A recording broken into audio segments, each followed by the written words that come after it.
Hey guys, what's up? Welcome back to the channel. It's Cynicalex, and today we're going to talk about all of the tier 3 characters in Marvel Future Fight, because it's been a hot minute since I last ranked all of the tier 3s. In the time since the last video, we've got Apocalypse that has come out as a big new tier 3 to shake up the meta. We've also now recently added Crescent, so 2 new combats have come in, on top of the fact that in between, Deadpool got the Holiday Party uniform, which definitely bumped up his value as a PvE type tier 3 in a big way, and he was already one of the top 5 tier 3s for PvE content to begin with, so we definitely have to touch on that. And then to boot, man, Captain America and Iron Man, their 3099 uniforms, oh my god, vaulted them up the charts as high value top priority tier 3s. No, I'm just kidding. It's actually his fake or sort of alternate world daughter. Where is she? Sharon Rogers? Yeah, she got a uniform. It's a banger. If you haven't heard, if you haven't watched the video, very cool thumbnail, by the way, if it ever loads for you. But yeah, this uniform has really caused me to reconsider my suggestions for tier 3s. When I'm talking to people and they're like, well, should I tier 3 Iron Man or Sharon Rogers? And I'm like, well, I think you should tier 3 Sharon Rogers. And they're like, oh, should I tier 3 Namor or Sharon Rogers? And I'm like, I think you should tier 3 Sharon Rogers. It actually blows me away how good this uniform is, how much easier it makes her to play. She's as easy as Namor is to play. She's arguably almost as tanky as Namor because of the heal. Like, the heal actually does so much for her. It's insane. It's crazy how much a 10% heal does. It's crazy when you take a character that's already in the 1% and you just make them stronger. It's almost like giving a billionaire the winning lottery ticket. Wild idea. If only they could do Sharon Rogers, what they did to Sharon Rogers, to literally any of the other 100 decrepit old bones characters that haven't gotten a rework since 2015. But anyways, I digress. Let's look at the supposedly top 21 characters in Marvel Future Fight. Did you know that there are 21 tier 3s in Marvel Future Fight? Yeah, that's a lot. So, taking a look at Crescent and Apocalypse, they were added to this list. This list provides not only a ton of information for the character, but then it also ranks them. So we're going to talk about the info, then we're going to get into the ranking a little bit later. So if you're not interested in this info, you can skip ahead to when we talk about the ranking. But I did bold Sharon Rogers just to remind you guys that her dominance is achieved with a very, very low tier 3 stat boost. That is the stat boost from tier 2 to tier 3. And also a pretty low, slightly below average tier 3 stat total. So her total stats are actually quite low. And I just finished comparing her to Namor not that long ago. Namor has the second highest stat total for a tier 3. So you can see how much work she does despite being 11 places behind him. Also, if you still don't feel bad for Wolverine, and if you don't feel bad for me, he's got the worst tier 3 stat boost in the game. Yeah, he gets the lowest stat boost from tier 2 to tier 3. Yeah, that's fucking sad. Anyways, that's not why you came here. You didn't come here to weep for the Canadian. Crescent is actually 6th and 6th in both, which is very strange. And then Apocalypse is also 4th and 4th in both. So, keeping with the trend, a lot of combat types, this trend, besides Wolverine, shut up, it's not funny.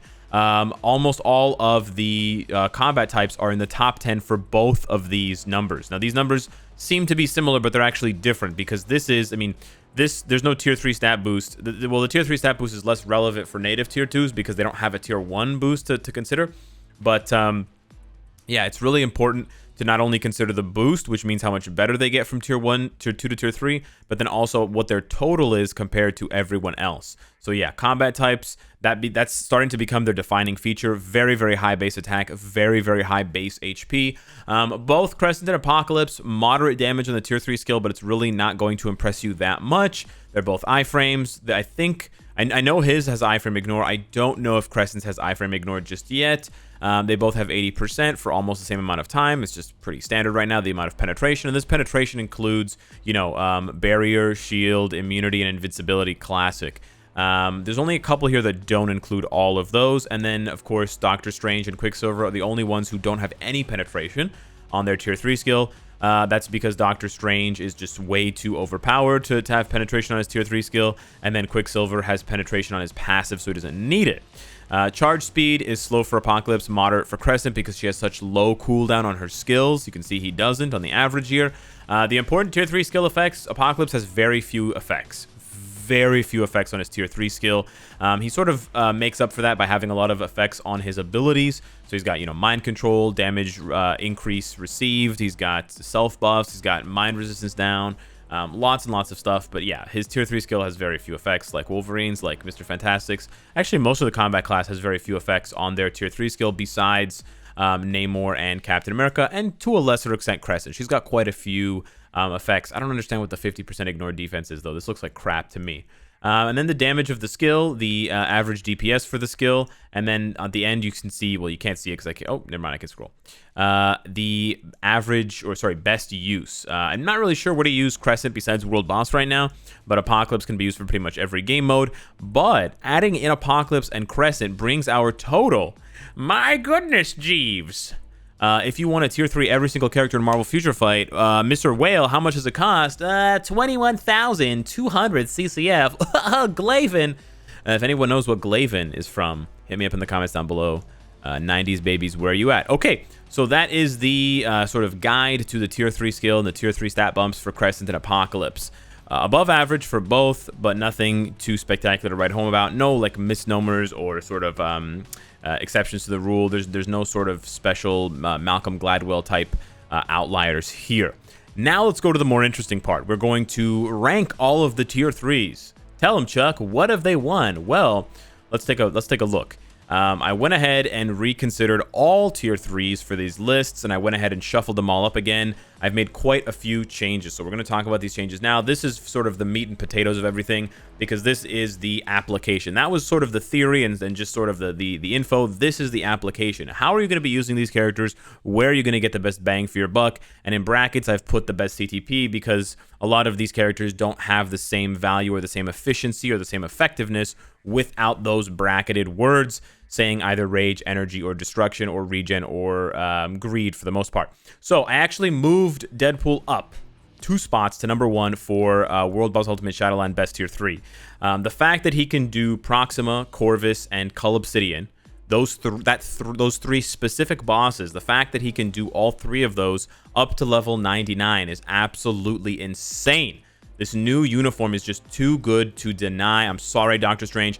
It's a very, very close second place. I almost wanted to call this 1A and 1B, but I was thinking about it, and there's literally no other character in the game that can go that high for those specific bosses. You know, you can have someone that goes really high for Corvus and Proxima, or really high for Cull Obsidian and Ebony Maw, but not Corvus, Cull Obsidian, and Proxima. That's such a weird combination, especially Proxima and Cull Obsidian, because they're polar opposites. Proxima has high energy defense, lower or average physical defense. Cull Obsidian has high physical defense and low or average energy defense.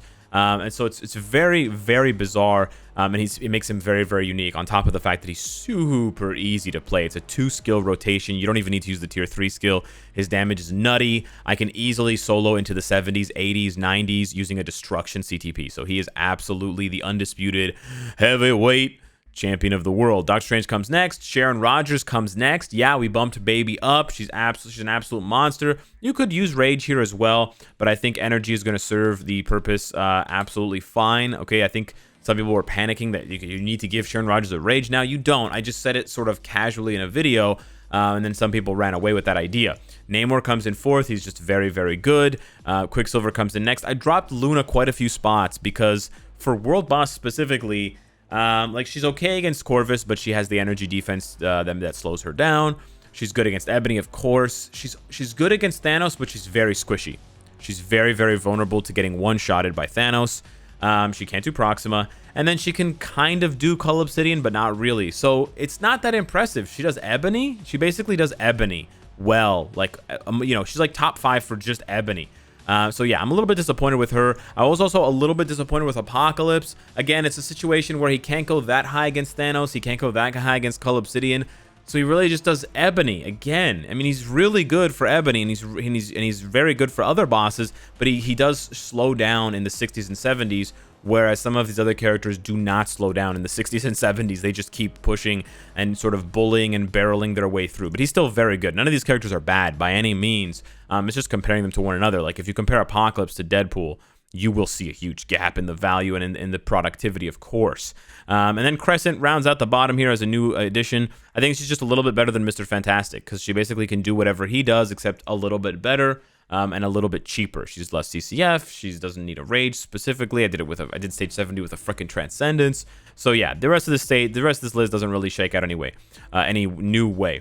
Really quickly for ABX, I hadn't updated this in a while. Sorry, I also hid the ABX sheet for those of you wondering. Dead game mode, even though I still play it. Namor number 2 because he's available for multiple days. Take his uniform off. And then Crescent down there. I don't think she's going to be a huge jump over Minerva, but we'll have to wait and see.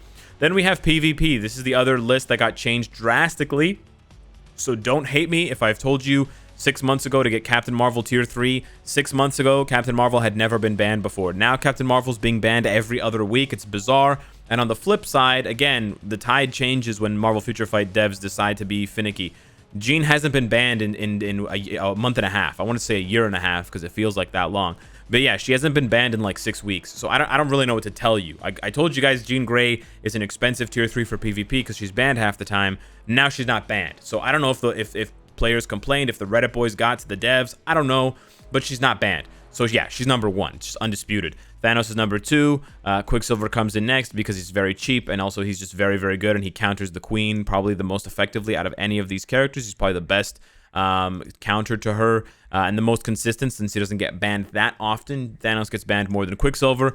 Deadpool's still very good. Holiday didn't really make him that much better for PvP, let's be honest. Doctor Strange, Apocalypse next. Very, very good. Tier 3 for PvP. I, again, dropped Captain Marvel from number 1 down to number 7 just because, you know, she doesn't have enough juice anymore, or she just doesn't have enough juice to one-shot some of these characters, and then what happens is she can get killed in the meantime, you know. Yeah, so her value hasn't necessarily gone down, except for the fact that she's getting banned. That really has affected her value tremendously, but she's still very, very good. And then Crescent, again, nothing to write home about, just a regular average tier 3 for PvP, nothing too special, I think.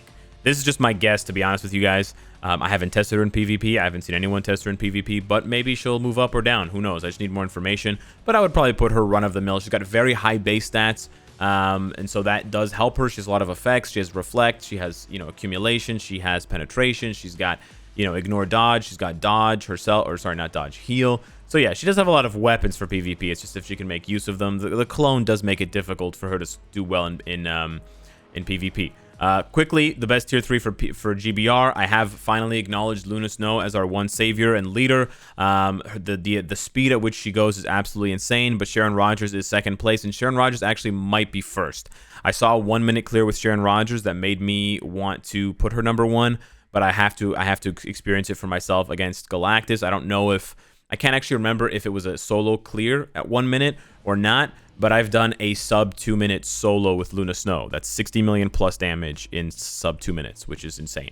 Namor, Jean Grey comes next. Quicksilver, Captain Marvel, just pretty straightforward. Apocalypse does kind of struggle, unfortunately, because he can't drop the mine resistance down. And then I don't imagine Crescent's going to be very good, but I imagine she's going to be a little bit better than Captain America because the accumulation is not on her tier 3 skill, so she can trigger it constantly. So there's more frequency to get that buff, even though it's a shorter buff. And then her tier 3 skill doesn't rely on that, so she can still deal damage in the meantime, whereas Cap, without the all defense down, can't really deal much damage with 1 to 5 in GBR. And the last list, for the free-to-play boys out there, I love you, don't worry. If you don't have any CTP, who should you tier 3? I moved Sharon Rogers way the hell up because this new uniform just makes her chef's kiss. Quicksilver's also, I also raised Quicksilver quite a bit because he can do work for you in PvP and PvE. So I think it's really important to identify those characters specifically without a CTP, because normally when you give a character a CTP, you're pigeonholing them. You know, if I give you a rage or energy, you can only do PvE. If I give you a regen or destruction, you're probably only going to be for PvP. So I like the fact that some of these characters can sort of, you know, go both ways. If you just give them a guard break proc or a guard break invincibility obelisk, and they can still do work for you, you know, semi-well, not necessarily to the top efficiency, but they can still do work for you in both game modes. Apocalypse, yeah, he's good. I mean, he might be a little bit better than Namor. Namor doesn't have any PvP value, but I did reflect that in saying PvE only. So Apocalypse might be a little bit higher, actually. He might actually be 6th. If you give him like a double mind damage proc, he can probably do major damage in World Boss. And then I moved Luna Snow down. Without a CTP, I think I was overvaluing her a little bit because, again, she has 0 PvE or PvP value. She's only for PvP. And then I put Crescent down here. She might actually be better than this, to be honest. She might be a lot closer to Iron Man and Captain America, but I just haven't tested her, so I don't want to be risky and put her here. I did put her above Captain Marvel, which might piss some people off, but honestly, Captain Marvel is not that impressive in PvP without destruction, without the penetration, which you don't get if you don't have a CTP. And then she's not impressive at all in PvE without a rage. She really needs that rage to shine. So there you have it. Those are my rankings for all of the important major game modes. I'm also going to be updating the best characters for all game modes spreadsheet that I have on the Discord. So definitely join the Discord and hit up that spreadsheet for more information on these tier 3s for all individual world bosses and other individualized content being rated from 1 to 5. 5 being they dominate that game mode or that boss, and 1 being they struggle mightily. Thank you so much for watching. Let me know your thoughts. Let me know who you think is going to be the next tier 3, and I will see you in the next one. Take care.